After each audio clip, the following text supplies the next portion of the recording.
Muchísimas gracias, Lore, y tal como lo comentabas, y te actualizo la información porque ya a esta hora son unas 160 personas que están en cuarentena y todos son del personal de la salud. Es por eso que estamos ahora en Médica Uruguaya, estamos con parte del equipo coordinador de este comité de contingencia. Agregamos que se haya sumado a último momento un doctor que no va a aparecer en gráficos. Martín, me decía...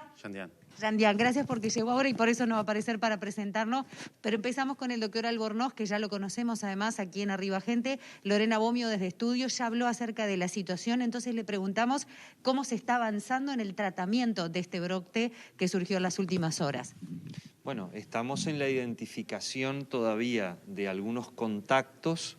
Hay que ver que este evento surgió el fin de semana. Ayer ya dispusimos la cuarentena para el entorno de 66, 67 personas. Se hisoparon a más de 40 personas ayer en búsqueda del virus y ahí es que encontramos estos 7 funcionarios positivos y ya sabíamos de la existencia de un paciente. O sea que tenemos el caso índice y estos 8 casos secundarios.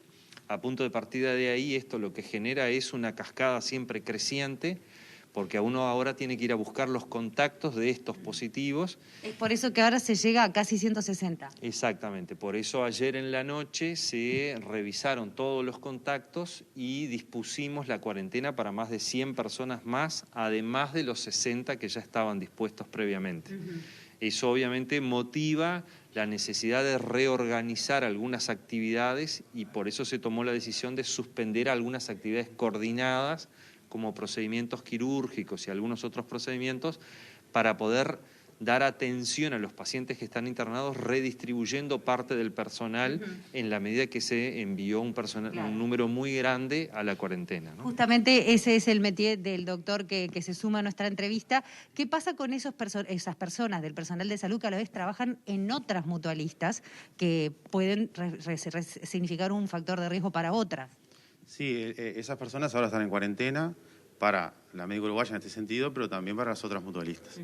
O sea, no deben... ¿Se están también estableciendo contactos en las otras mutualistas en las que trabajan? ¿Qué pasa con eso? Sí, las personas que tienen multiempleo dentro del personal de salud, la recomendación es que no vayan a trabajar, no vengan acá a la médica y tampoco a ninguna otra institución de salud.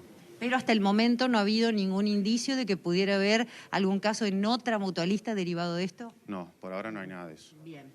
Con respecto a lo que son los protocolos de seguridad que se toman dentro de Médica Uruguaya por fuera de lo que es el área COVID, que es lo que en cierta forma pasó con este paciente que ingresó sin síntomas respiratorios. ¿Qué protocolos se realizan? De hecho, que permitió que sucediera esto. Bien, nosotros estamos siguiendo las recomendaciones del equipo técnico del Ministerio de Salud Pública. En ese sentido, todos los pacientes que ingresan a la institución pasan por un triage médico para despistar sintomatología respiratoria. Obviamente se les toma la temperatura. Eso, nosotros auditamos este caso, obviamente, eso se cumplió en el servicio de emergencia y se cumplió después durante la internación. Y la historia clínica la revisamos exhaustivamente y no aparecen datos, síntomas clínicos ni elementos al examen físico que quisieran sugerir que había una infección respiratoria. Igualmente, cumpliendo con las disposiciones, el personal utiliza medidas de protección personal estándar para la situación epidemiológica en la que estamos y pese a eso, igual hubo este contagio, que hay que entender que obviamente nosotros, el Uruguay le está yendo muy bien hasta ahora con el tema de la pandemia, pero casos hay y va a seguir habiendo. Pero claramente tiene que haber habido una falla si tomando las precauciones del protocolo igual se produjo el contacto y además de 7. Obviamente ahí el problema está en que la utilización del equipo de protección personal, como todo lo que hacemos las personas en la vida, tiene fallas personales. Obviamente nosotros, igual que todos, cometemos errores y eso le pasa a todos, digamos, médicos, enfermeros y a todas las personas.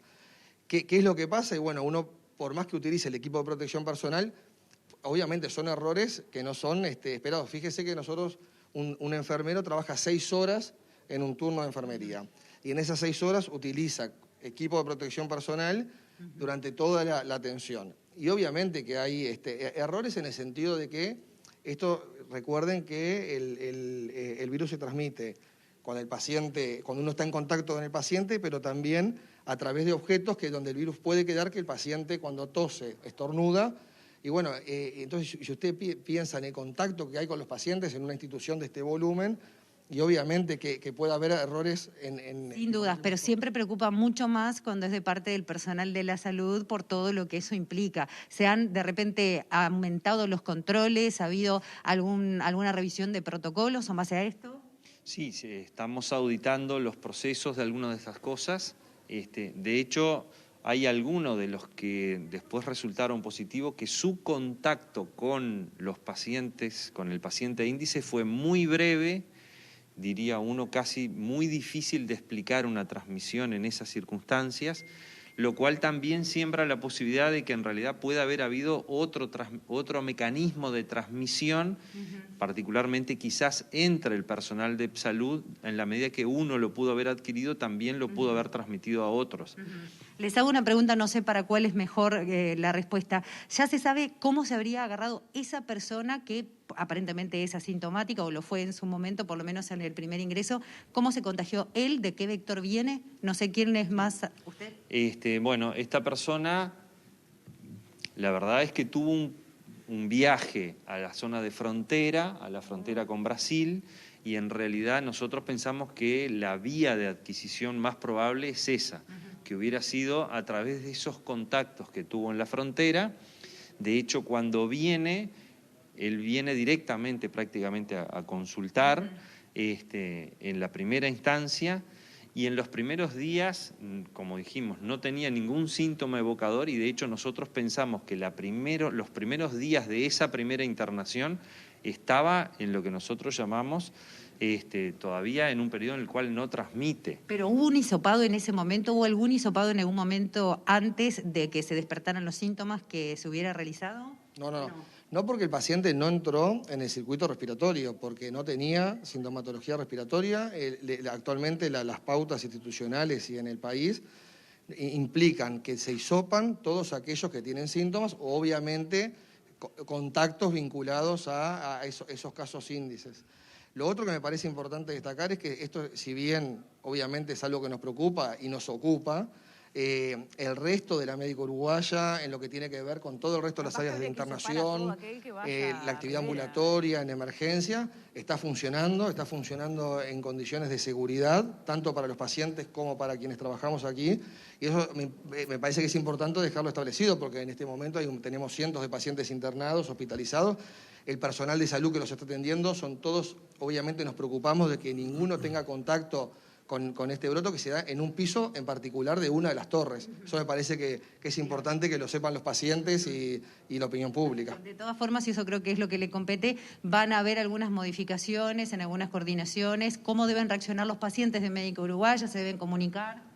Y bueno, nosotros desde que empezó la pandemia estamos tratando de reorganizar la atención, como todas las instituciones, tratando de priorizar las consultas presenciales necesarias y potenciando lo que es la actividad por telemedicina. Eso, y la descentralización también hacia la atención en la periferia, en sucursales. Eso claramente ahora los vamos a mantener y lo vamos a seguir potenciando.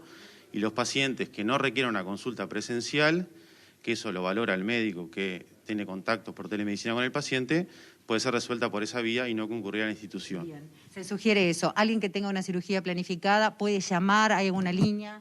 Sí, puede llamar directamente a la médica, a los teléfonos que los pacientes conocen, al teléfono 1900, también es otra línea que los pacientes pueden llamar para sacarse cualquier tipo de duda. Bien, muchas gracias. Le hago una última consulta, ya nos tenemos que despedir. ¿Se está haciendo también el seguimiento, me quedé con lo que usted nos decía de ese contacto posible en la frontera, del camino que hizo hasta Montevideo, de las personas con las cuales pueda estar en contacto antes del ingreso a la médica? Sí, eso estamos en comunicación con Epidemiología del Ministerio de Salud Pública. Ellos son los que hacen el trabajo de campo en lo que tiene que ver con lo ambulatorio. Y bueno, el Ministerio particularmente hoy viene a la médica y vamos a tener una interacción, una reunión de trabajo con Epidemiología del Ministerio. Perfecto, muchísimas gracias a los tres, muchísimas gracias por su tiempo, sumamente clarificadora esta información que por supuesto a todos nos preocupa. No sé si tienen alguna otra consulta desde estudios y si no, nos despedimos desde aquí, desde Médica Uruguaya.